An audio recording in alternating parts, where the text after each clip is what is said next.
What is up, nerds and nuts? Welcome back to another episode of The Pull. I am your host, AJ Kunze, and hooray, why am I hooraying? Well, Convergence is over, so we are at least halfway done with the crazy summer event of comic book bullshit. Unfortunately, Secret Wars compensated for this by just releasing 5,000 books, for which I bought most of them. So I'm not going to be able to afford to support any of my self-destructive habits this week.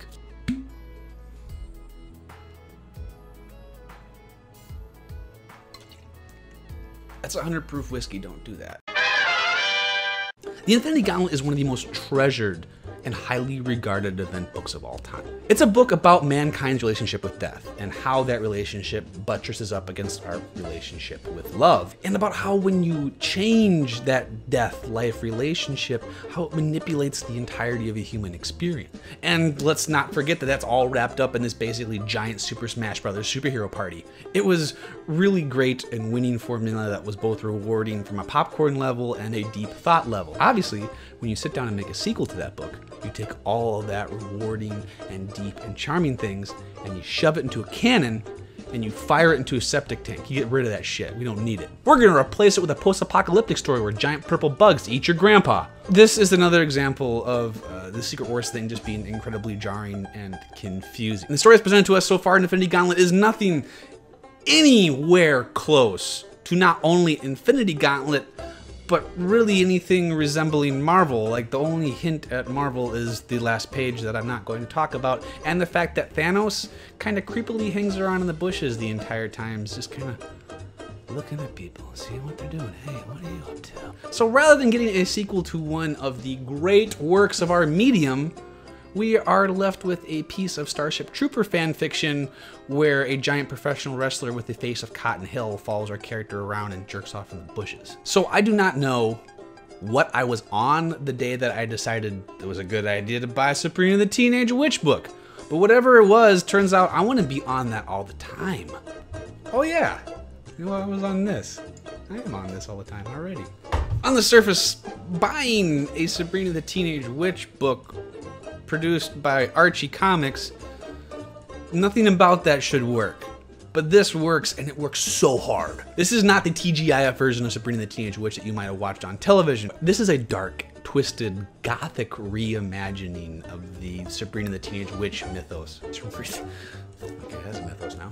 Sabrina the Teenage Witch is so successful because of the way that it plays with tropes. This entire book is sort of designed around this like 1960s idea of Halloween, where everything is very much black cats and witches and skeletons and zombies and the dark woods and spooky. But it does everything so well, and it has so much personality that no matter how bold or silly or stupid it wants to be, it gets away with it.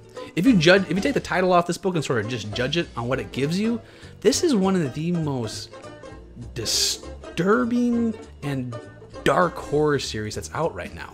This ain't your mama Sabrina. Actually, Sabrina the Teenage Witch isn't old enough for it to be your mama. This isn't your Sabrina, the past you Sabrina. It's not that one.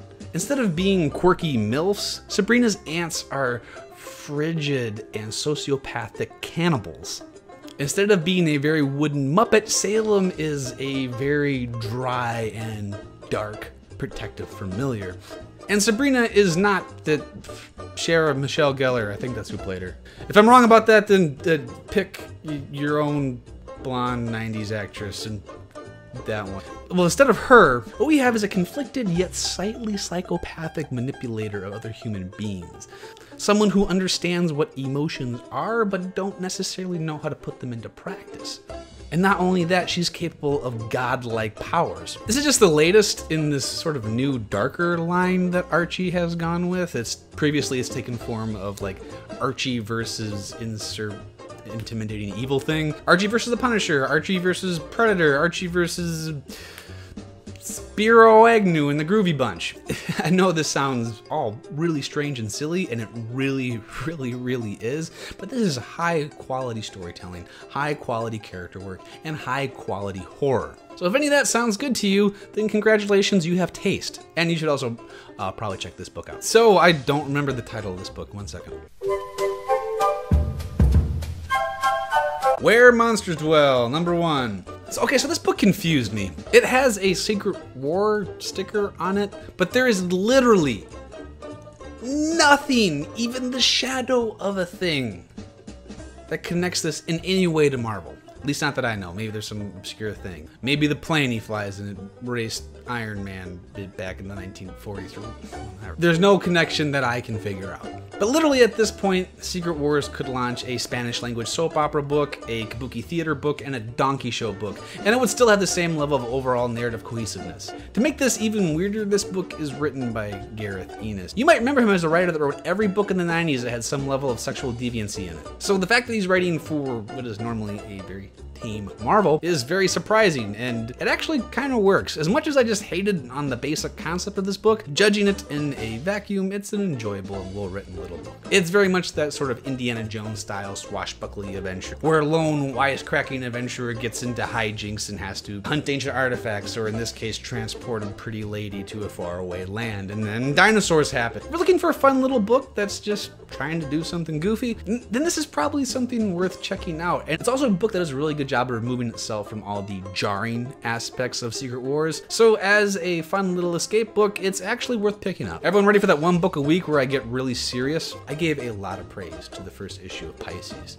But if I had a time machine that I could only use once, I would go back in time and give it even more praise. Because the way things connected in the second issue, I mean, everything before it seemed that much more amazing and impactful. This is the issue where Pisces really reveals itself as a special book. The world of Pisces becomes much clearer in its second issue. We're no longer teased with the idea that this might be some sort of dimension-swapping, surreal experience. This is very much a grounded story, and a story about how human beings process trauma. And it does this by focusing on a Vietnam-era vet after he's come back home from war. Vietnam was bad and scary, and that's kind of overdone in a lot of media. PTSD is often communicated to consumers of fiction through the very cliche idea of the flashback. A black and white something sad parade that's bookended by flashbulbs, and then we cut back to the character and, oh, they're sad or sweating or on the floor crying. But that's not how real trauma and real PTSD works. Those things don't bounce their way in and out of your life. They melt your life. They become sutured to it. We don't pick trauma up and put it down. We carry it with us. And this book is so brilliant in the way that it communicates that awful and complex idea to its readers. The main character of the story, Dylan, survived being shot down in Vietnam and had to fight his way back. And on the way, he did some very not nice things to people's faces with knives. And not only that, he left his buddy back over there, and now he's home.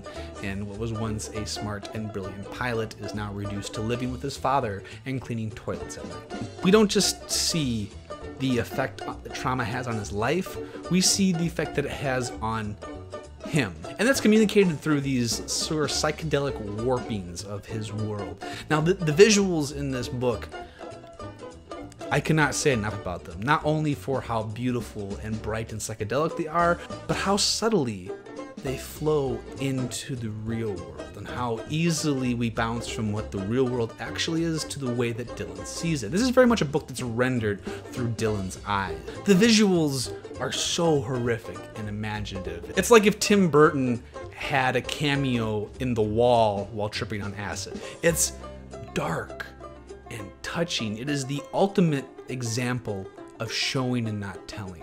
We are not just told, hey, this guy's really sad and fucked up in the head.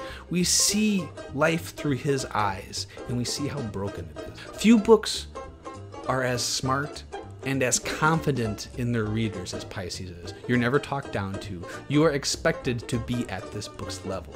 And yet it's still approachable. I wouldn't say that this book is above the casual reader. If you love good stories, if you love good commentary, if you just love to think, hell, if you just like the pretty fucking pictures, this book has something for you. And it is currently probably the most exciting new book out there right now for me. So fucking buy it. If you can't afford it, here are a couple tips to scrape together some money so you can buy Pisces. It's summer. You don't need your heat. Go ahead and get your gas turned off. If you're still paying for water, you're a sucker. They got fire hydrants right outside. Those are free. People pay a lot for human organs. just rob people. Let's put 2 minutes on the clock and try to get through all the comic books that I wasn't long-winded about and go. Invisible Republic number 3, just read Invisible Republic, that's all I need to know. Interlude number 2, not as good as the first one, still a lot of hope for this book, but it's got bad really quick. Material number 1, Al Scott's back and he's still not very good. Iron Fist, the Living Weapon, number 12. This Iron Fist series has come to a close, and it was so disappointing. The last entire half of the series ended up being a ripoff of Dragon Ball Z, where Danny Rand just went various versions of Super Saiyan at issue after issue after issue. S.H.I.E.L.D. continues to be a fun little Marvel-based anthology series that's actually very charming, really great work from Mark Waid. Secret Wars 2099, I was a little confused by this book. I don't really have a lot of experience with the 2099 universe, but if you're a fan of that, I'm sure there's a lot of really good stuff for you. It's very competently done. It's a good book. I just didn't understand what the fuck's going on. All new Hawkeye continues to not be Matt Fraction's Hawkeye. It's what's going to be judged against him. Sorry, it's good, but it's not to that transcendent level. Secret War Journals is yet another anthology series in Secret Wars, though Secret Wars is kind of just all anthologies at this point. But this is actually some of the coolest, most creative stuff that's gone on. I highly recommend it. You don't need any sort of backstory. It kind of exists by itself, and it's stronger for it. The Old Man Logan series is kind of a pseudo-sequel to the Old Man Logan graphic novel that Mark Millar did. It's a post-apocalyptic version of Marvel, where all the heroes are either dead or Clint Eastwood. It's really, really good. I recommend you guys go pick that up and trade.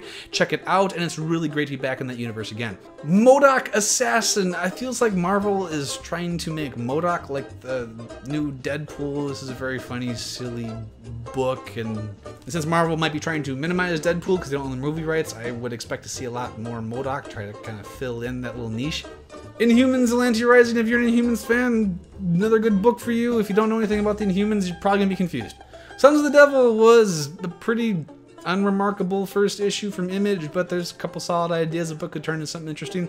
Providence, the latest book from legend Alan Moore, is pretty much a straightforward Alan Moore book. A little dry, a little preachy, but really solid bones, really interesting characters, a lot of stuff going on. It's very deep and intriguing. And lastly, Convergence number 8. Convergence is over, and it wasn't very good, and I really can't tell what effect it's actually going to have on the DC universe, so basically we just all waste our time. And there it is. Pull Deez is over. Stop the clock. I probably didn't put the clock on the screen, and I sure saw I wasn't looking at it here. As far as new trade goes, nothing that I found particularly interesting. I guess if I had one recommendation, go back and read the original Old Man Logan graphic novel. It's really, really good, and if you're a Marvel fan, it's even better. It's kind of basically the Fallout universe meets all of your favorite heroes.